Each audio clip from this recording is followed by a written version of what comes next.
Amigas, amigos, continuamos con el estudio de esta importante carta, importante fuente de formación pastoral, importante fuente de análisis de la situación social, política en nuestro país, importante fuente que nos da algunas pistas también de acción, ¿verdad? Esta carta pastoral del señor arzobispo, escúchenlo, sobre la praxis política.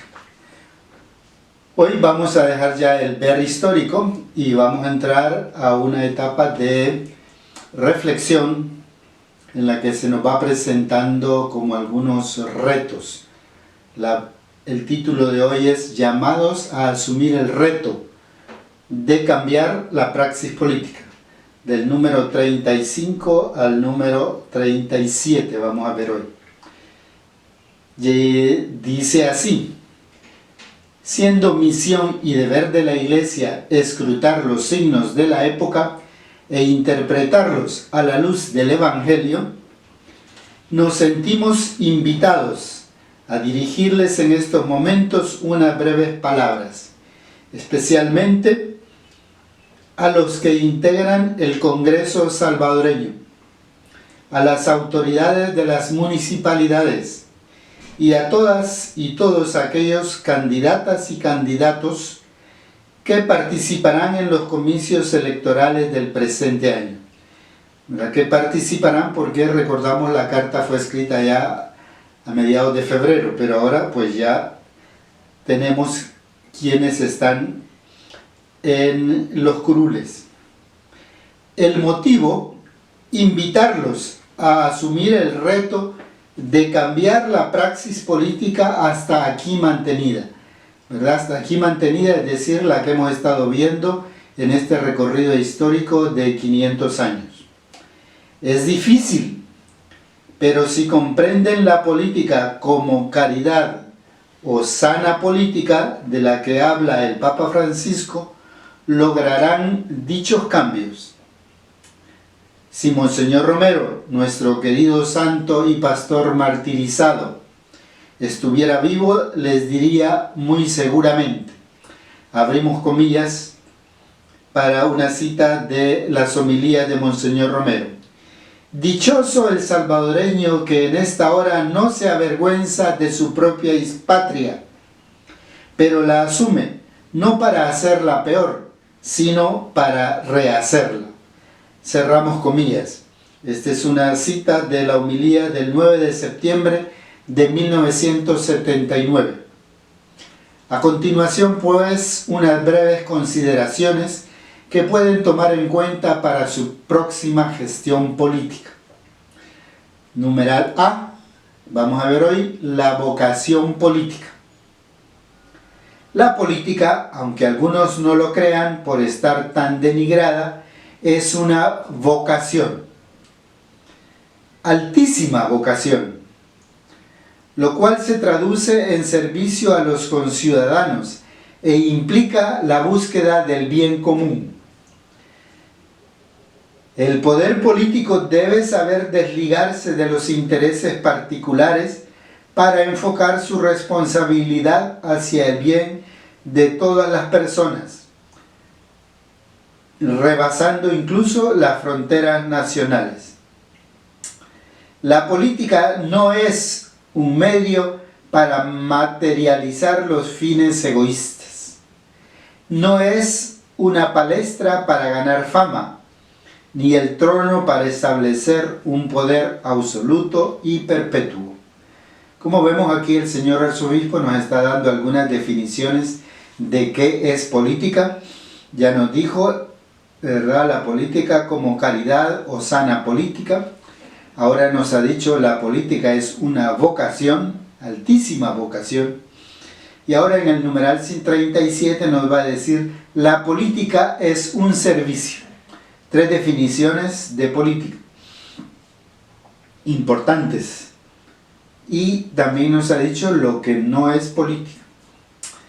La política es un servicio, la mejor forma de servir a los demás. Especialmente para los cristianas, debe ser un camino serio y difícil, aunque no el único, para cumplir el grave deber que el cristiano tiene de servir a los demás. Olvidar que la política es un servicio puede conducir erróneamente a los autoritarismos o a los totalitarismos que tanto daño han provocado en la historia humana. Y nosotros hemos visto en temas anteriores, si se recuerdan, el martinato como una dictadura, un totalitarismo, después algunas dictaduras de partido y dictaduras militares, ¿verdad? Por eso esta afirmación del señor arzobispo. Olvidar que la política es un servicio puede conducir erróneamente a las autoridades, a los autoritarismos o a los totalitarismos que tanto daño han provocado. No en vano, Jesús recomendó a sus discípulos: si uno quiere ser el primero, sea el último de todos y el servidor de todos. Marcos 9, versículo 35. Difícilmente un ejercicio político vivido como vocación y servicio al pueblo podrá ser tenido en baja estima. Hasta aquí pues el tema de hoy, que estamos iniciando ya un nuevo bloque, llamados a asumir el reto de cambiar la praxis política. Y un primer aspecto es tener en cuenta la vocación política. Como vemos entonces, aquí nos ha dado el señor arzobispo algunas definiciones y como siempre les invitamos a hacer alguna reflexión personal, de grupo o de comunidad para reflexionar estos numerales de hoy. Las preguntas podrían ser: ¿cuál es el reto que Monseñor Escobar Alas nos pide asumir? ¿Por qué? Numeral 35. ¿Por qué el señor arzobispo, para escribir esta carta pastoral, ha tomado esta motivación? También en el numeral 35. ¿Quiénes son las personas destinatarias de esta carta pastoral? Lo vimos allá en uno de los primeros temas, si recuerdan, pero aquí él está volviendo a recordar las motivaciones, los objetivos y los destinatarios de esta carta pastoral. ¿Qué pretende? Es decir, ¿cuáles son los objetivos de la carta pastoral? Siempre el numeral 35. ¿Cuáles son las dos características de la política que nos presenta esta carta pastoral? Ya los numerales 36 y 37. ¿Cuáles son las tres características que no debe de cumplir la política? ¿Qué opinamos de la afirmación que hace el señor arzobispo cuando dice: olvidar que la política es un servicio puede conducir erróneamente a los autoritarismos o a los totalitarismos que tanto daño han provocado en la historia humana? Una frase en el numeral 37. Hay el riesgo hoy día en este sistema político que tenemos en la Asamblea Legislativa o en el Poder Ejecutivo, de caer en el autoritarismo o en el totalitarismo. Hasta aquí, hermanas y hermanos, nuestra reflexión de hoy. Muchísimas gracias.